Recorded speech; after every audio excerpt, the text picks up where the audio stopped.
오늘의 말씀은 누가복음 15장 1에서 7절까지입니다. 세리들과 죄인들이 모두 예수의 말씀을 들으려고 그에게 가까이 몰려들었다. 바리새파 사람들과 율법학자들은 투덜거리며 말하였다. 이 사람이 죄인들을 맞아들이고 그들과 함께 음식을 먹는구나. 그래서 예수께는 그들에게 이 비유를 말씀하셨다. 너희 가운데서 어떤 사람이 양 100마리를 가지고 있는데 그 가운데서 한 마리를 잃으면 99마리를 들에 두고 그 잃은 양을 찾을 때까지 찾아다니지 않겠느냐. 찾으면 기뻐하며 자기 어깨에 메고 집으로 돌아와서 벗가 이웃 사람들을 불러 모으고 나와 함께 기뻐해 주십시오. 잃었던 내 양을 찾았습니다. 하고 말할 것이다. 내가 너희에게 말한다. 이와 같이 하늘에서는 회개할 필요가 없는 의인 99보다 회개하는 죄인 한 사람을 두고 더 기뻐할 것이다. 이는 하나님의 말씀입니다. 좋으신 주님께서 주시는 위로와 평안, 그리고 새롭게 하시는 은혜가 저와 여러분 위에 함께 하시기를 빕니다. 오늘은 교회력으로 창조절 첫 주일입니다. 창조절은 해마다 9월 첫 주일에 시작하여서 대림절 전까지 지속되는 절기입니다. 창조절은 초교파적으로 지키는 절기입니다. 네, 무슨 소리였죠? 네, 초교파가 이 창조 세계에 대한 그리스도인들의 책임을 자각하고 창조 질서 보전을 위해서 애쓰는 그러한 절기가 이 창조 절기인 것입니다. 지난 2024년 6월달 기상청은 국민들을 상대로 설문조사를 했습니다. 지금 대한민국이 기후위기에 직면해 있다고 생각하십니까? 라는 질문에 89.9%의 국민이 예라고 답했습니다. 그러면 그 기후위기 중에 어떤 피해가 가장 큰 피해라고 생각하십니까? 라는 질문에 53.8%의 국민들이 폭염이라고 답했습니다. 정말 국민들의 예상처럼 이번 여름에 더위가 대단했지요. 열대야가 무려 34일 동안 연속해서 발생했습니다. 서울 기준으로요. 이것은 이전 기록인 2018년 기록보다 8일이나 더 넘어서는 그러한 기록이었습니다.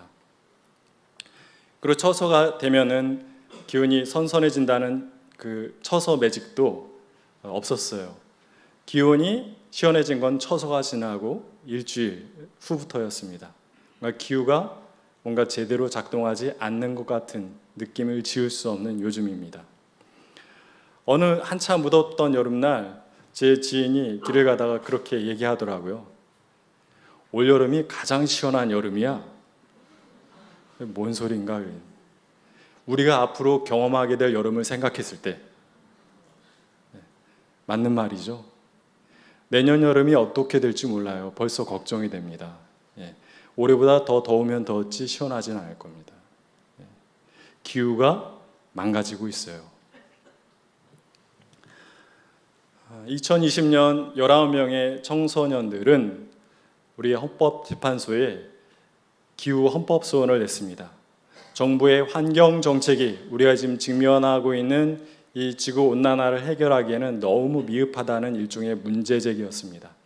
이후에 그 기후 헌법소원에 여러 시민단체들과 어린이들과 아기들까지 합류를 했지요.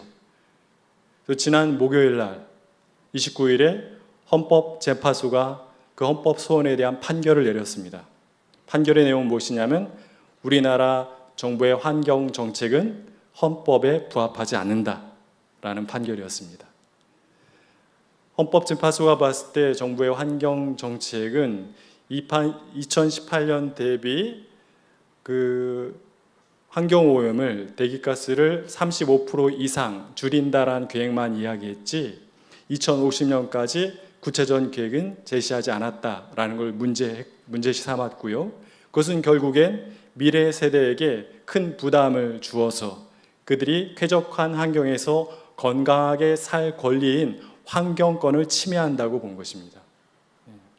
이제 정부는 새롭게 정책을 세워야 되고 세운 정책을 충실히 수행해 나가야 합니다. 부디 좋은 정책이 세워져서 이 망가진 기후가 좀 회복을 얻고 또한 이 병들어가는 지구가 다시 건강함을 회복할 수 있으면 좋겠습니다. 코로나 팬데믹이 한참 진행될 때 생물학자였던 최재천 교수가 우리가 마음 깊이 새길 만한 귀한 얘기를 한 바가 있습니다. 대유행 전염병은 20세기에도 주기적으로 발생했다라는 것입니다. 스페인 독감, 홍콩 독감, 콜레라. 근데 그 주기가 거의 20년 주기로 발생했다고 합니다. 그랬던 것이 21세기가 들어서는 그 발생 주기 간격이 급격하게 줄어들어서 2년 내지 3년 간격으로 대유행하는 전염병이 발생했다는 거예요. 사스, 메르스, 에볼라, 신종, 플루, 코로나까지. 그런 것 같지요? 정말 자주 옵니다. 그 이유가 무엇일까? 그 이유에 대해서 최재천 교수는 이렇게 설명합니다. 그것은 기후변화와 기후변화에 따른 생물들의 서식지 변화와 관련이 있다. 이게 무슨 얘기냐면 기후가 점점 따뜻해지지 않습니까? 그러다 보니까 원래 온대지방이었는데 온대지방의 기온이 열대까지 올라가니까 열대지방에 살던 동물들이 온대지방까지 올라온 거죠. 그뿐 아니라 또 문제 요인이 하나 더 있는데 지구 표면에서 이 인간이 차지하는 비율이 점점 커진 것도 문제라고 합니다. 1만 년 전에는 인류가 차지했던 지표면은 전체 지표면 중에 한 1%에 지나지 않았다고 합니다. 근데 지금은 현재 그 퍼센트가 어디까지 올라가냐면 96%. 인간과 인간이 기르는 가축들이 지구 지표면의 96%를 지배하고 있는 거예요. 그러다 보니까 어떤 문제가 생기냐? 인간들 생활권 밖에서 살아갔던 동물들이 인간 생활권 안으로 들어오는 거죠. 그러다 보니까 그 동물들 속에 있었던 그 속에서만 서식했던 바이러스들이 인간에게 옮겨오고 인간이 기르는 가축들에게 옮겨지면서 전염병이 대유행하게 되고 그 발생 시기가 아주 짧아졌다는 이야기입니다. 이런 얘기를 하면서 최재천 교수는 이런 잘못된 흐름을 바꾸기 위해선 이 두 가지를 해야 된다고 했습니다. 첫째, 인간이 개과천선해야 된다. 둘째, 백신 맞을 생각만 하지 말고 자연보호라는 생태 백신을 맞아야 된다. 사실 기후가 망가진 것은 인간이 망가졌기 때문입니다. 우리가 망가져 있음을 자각해야 돼요. 우리 지금 망가져 있습니다.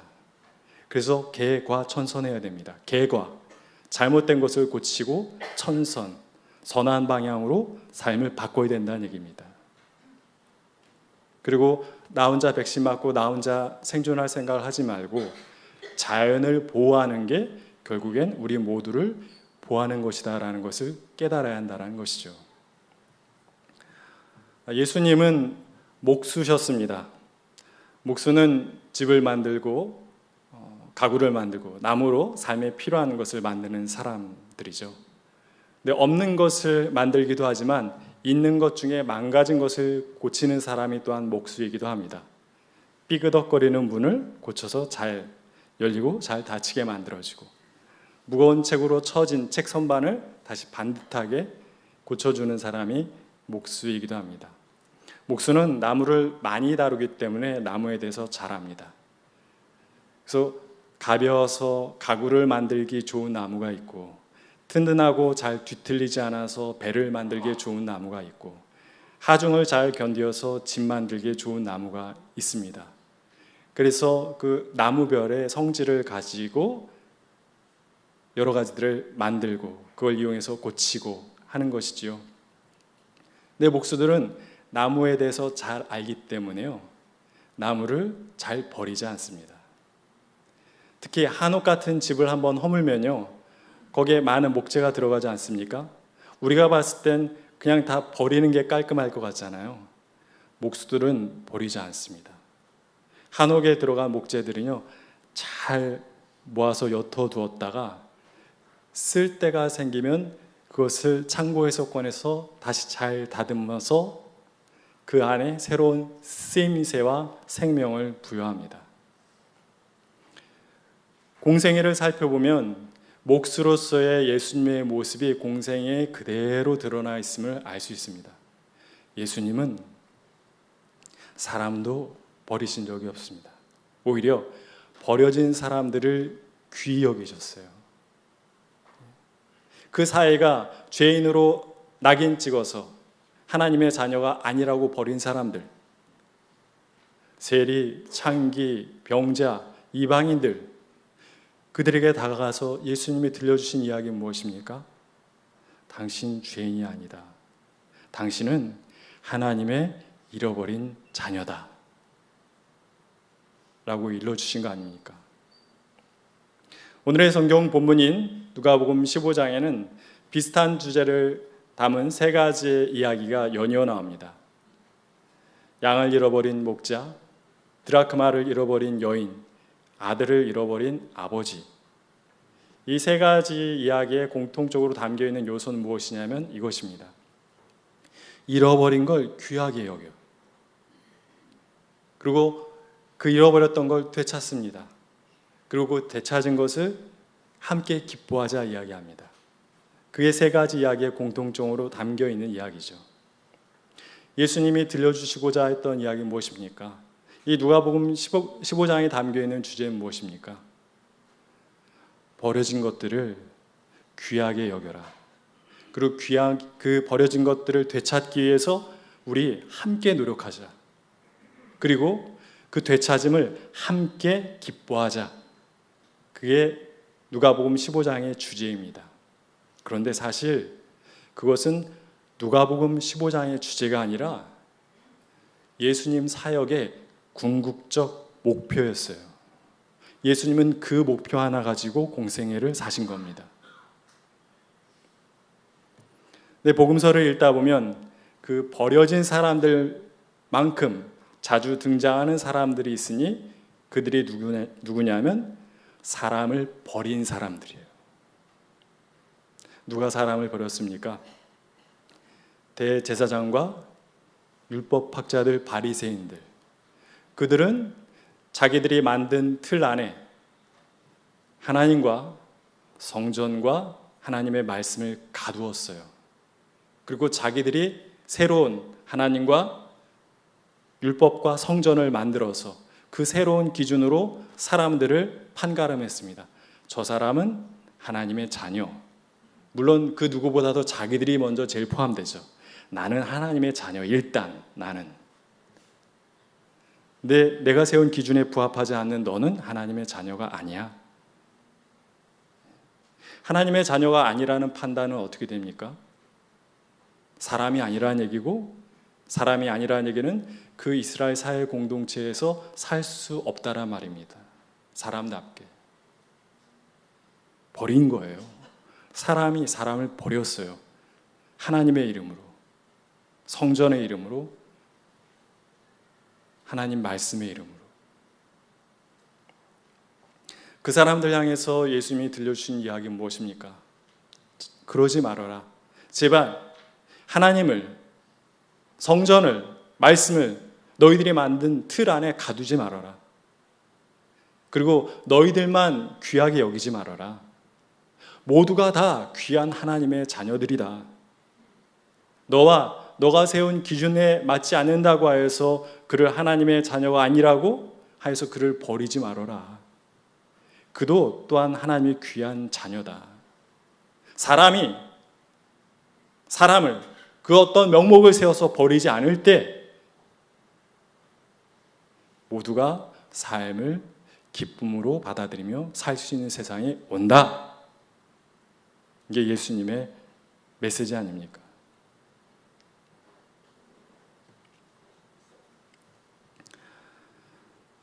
여러분들은 길을 가시다가 뭘 눈여겨보십니까? 아마 자기가 관심 있는 거, 전문 분야가 눈에 들어오겠죠. 조경하시는 분들은 나무가 눈에 들어올 것이고, 건축하시는 분들은 건물이 눈에 들어올 것이고, 제 눈에 뭐가 들어올까요? 사람들의 영혼은 보이지 않습니다.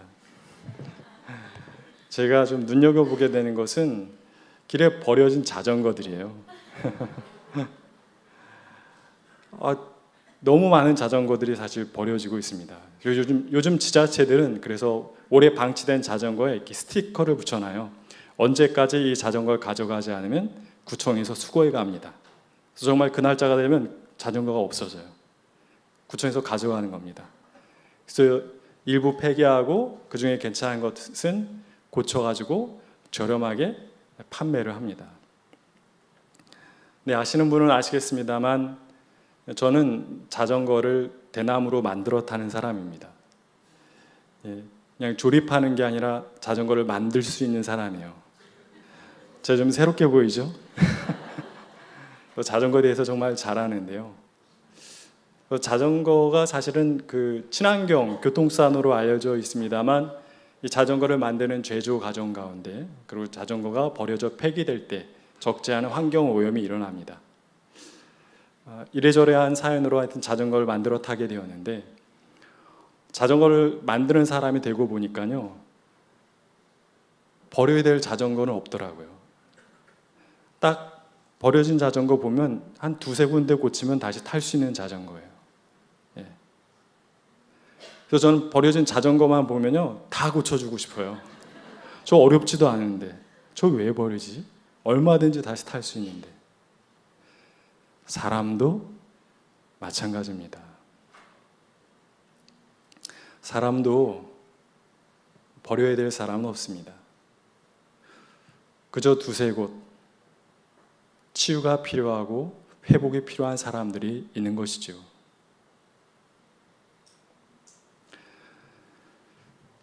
창세기 속에서 가장 많이 등장하는 하나님은 창조하시는 하나님이 아닙니다.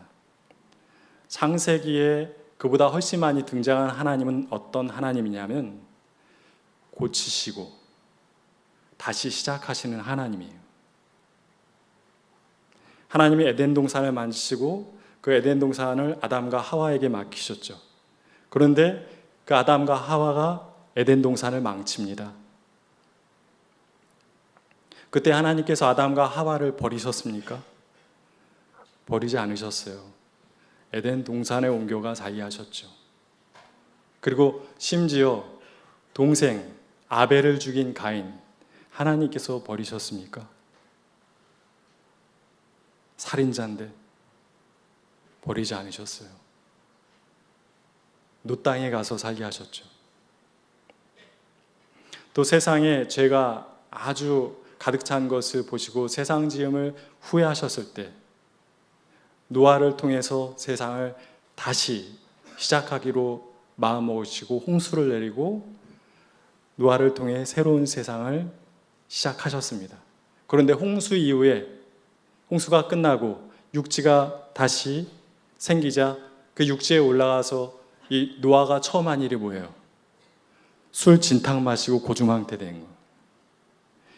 그때 노아는요, 새로운 아담이었어요. 새로운 인류의 시작이었어요.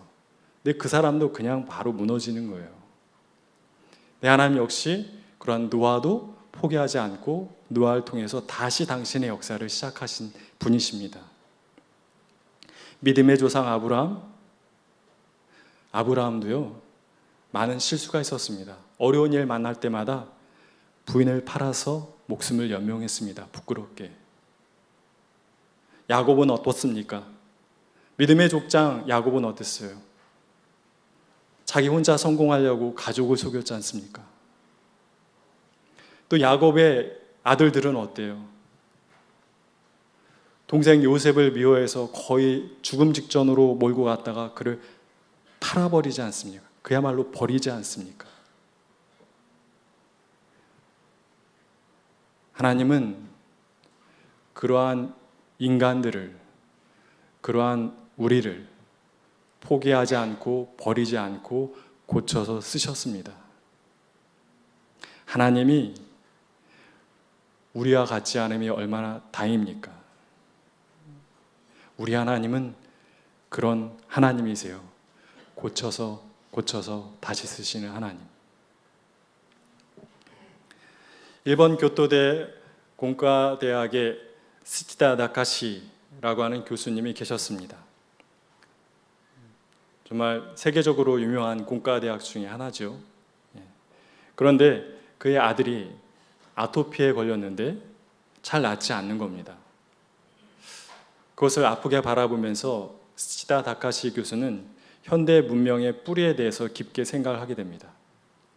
깊게 생각해 보니 이 현대 문명은 과도한 개발과 그 과도한 개발로 말미암은 자연 파괴를 일으킬 수밖에 없는 문명이라는 인식에 이릅니다. 그 인식에 이르니까 더 이상 자기가 공학자로 살 수가 없는 거예요. 그래서 공학자의 길을 내려놓습니다. 그리고 농사꾼이 되어요. 유기농사를 짓습니다. 벼농사를. 그리고 그 건강한 먹거리들을 도시 사람들한테 유통시키는 생협을 만들어요. 그 생협 이름이 뭐냐면 쓰고 버리는 시대를 생각하는 모임. 스치다 다카시 교수가 바라본 이 현대 문명이 쓰고 버리는 시대라는 거예요. 너무 정확한 표현 아닙니까? 근데 저는 거기다가 한마디를 더 붙여야 정말 정확한 진단이라고 생각합니다. 쉽게. 뭐든지 쉽게 쓰고 버리는 시대가 이 시대입니다. 물건도, 자연도, 사람도 너무 쉽게 쓰고 버리지 않습니까? 근데 우리들 속에는 그러한 시대를 살면서 우리들 속에는 두려움이 있어요. 사람들이 나를 쉽게 쓰고 버리면 어떡하지? 그 두려움이 있으면서도 자기 안에 있는 잘못된 형태, 물건이고 자연이고 사람이고 쉽게 쓰고 버리는 행태는 바꾸지 않아요.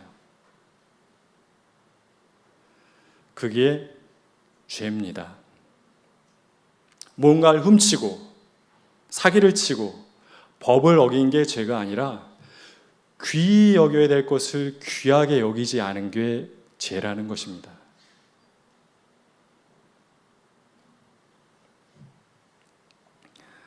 허물이 많고 또한 잘못을 자꾸만 반복하고 그러한 우리를 버리지 않고 고쳐 쓰시는 주님이 우리의 희망이고 모범입니다. 그 주님 앞에 나가서 고장난 우리의 마음을, 영혼을 구하고 고침을 받읍시다. 그리고 그 주님 앞에서 뭐든지 쉽게 버리고 쉽게 썼던 우리의 잘못된 모습을 회개합시다. 그리고 더 나아가서 주님을 닮아 모든 것을 귀하게 여기며 살면 좋겠습니다. 그러한 태도야말로 나와 너를 구원하고 인간과 자연을 구원하는 개가천선이며 생태 백신이 될 것입니다. 그런 귀한 일을 기쁜 마음으로 함께 감당하는 청파 공동체가 되길 간절히 기원합니다. 주신 말씀 기억하며 거듭의 기도를 드리겠습니다. 하나님께서 우리에게 허락하신 귀한 삶의 터전인 지구가 병들었습니다. 열이 펄펄 오르고 곳곳에서 신음소리가 울려나고 수많은 동식물이 멸종하고 있습니다. 그럼에도 우리 인간들은 별 반성도 없이 새롭게 살려는 노력도 없이 그저 욕망만을 쫓아 살아가고 있습니다. 뭐든 쉽게 쓰고 쉽게 버리며 살아갑니다. 그렇게 살다간 자신도 어느 날 쉽게 버려질지 모른다는 두려움이 있으면서도 그렇게 살아갑니다. 주님, 우리를 불쌍히 여겨 주십시오. 수많은 허물이 있고 실수와 잘못을 반복하는 우리를 포기하지 않으시고 죄인인 우리를 고쳐 다시 당신의 자녀로 삼아주시는 주님이 우리의 희망이며 모범입니다. 주님, 우리도 주님을 닮아 모든 것을 귀히 여기며 살게 해 주십시오. 예수님의 이름으로 기도드립니다. 아멘.